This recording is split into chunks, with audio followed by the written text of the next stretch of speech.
новбаста аз тараққиёти илму техника, баланд шудани сатҳи донишу фарҳанги аҳолии сайёра, ҳанӯз ҳам гурӯҳи бемориҳои табобатнашаванда ё бемориҳое ки табобати онҳо хароҷоти зиёди маблағ, нерӯ ва иродии баланди беморро талаб мекунад, хеле зиёданд. Яке аз чунин бемориҳое ки онро ҳамчун вабои аср эълон карданд, ин фарбеҳӣ мебошад. масъалаи инкишофи фарбеҳӣ дар байни аҳолии кишвар ва афзудани фарбеҳӣ миёни кӯдакон мутахассисони тибро нигарон кардааст ва ҳамасола санаи 11 октябр дар саросари дунё пешгирии бемории фарбеҳӣ қайд карда мешавад. аз тадқиқотҳои эпидемиологӣ муайян намуд, ки бемории фарбегӣ ё изофагии вазн бо якчанд намуди бемориҳои алоқаманд буда, ҳамчун бемориҳои саратон, бо якчанд намуди бемориҳои дилу рагҳо, бемориҳои эндокринологӣ алоқаманди зич дорад. бемории фарбегӣ бо индекси вазни бадан муайян карда мешавад.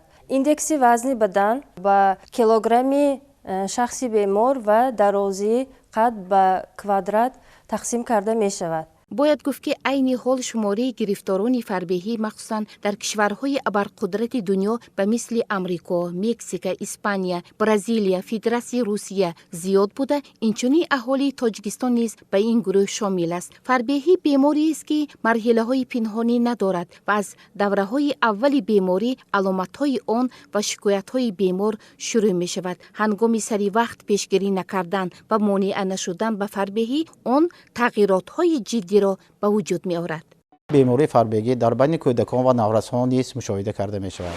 барои муоина кардани ва дарёфт намудани бемории эндокринӣ чӣ дар боғчаҳои бачагона, муассисаи мактабӣ ё муассисаи мактабӣ барои дарёфт намудани бемории эндокринологӣ мегузаронем, фоизнокии он аз 8 то 10% дар байни кӯдакон фарбегӣ мушоҳида карда мешавад. вақте ки падару модар вазни бар изофаи кӯдакро мушоҳида мекунанд, ҳатман бояд ба мутахассисон муроҷиат намуда барои пешгирӣ кардани яъне ки оризоҳои бемории фарбегӣ бохабар бошанд. зеро фарбегӣ дар байни кӯдакон ба якчанд намуд бемориҳо оварда мерасонад.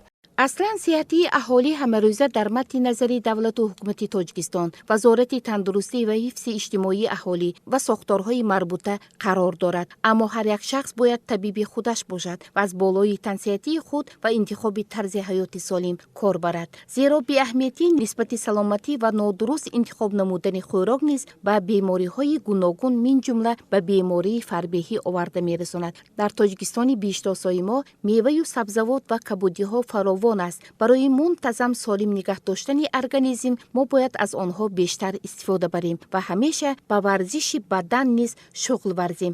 саломатӣ ин ганҷи бебаҳои зиндагист. фақат тафаккури солиму ҷисми бардам метавонад ҳаёти шуморо ба офияту рангин созад.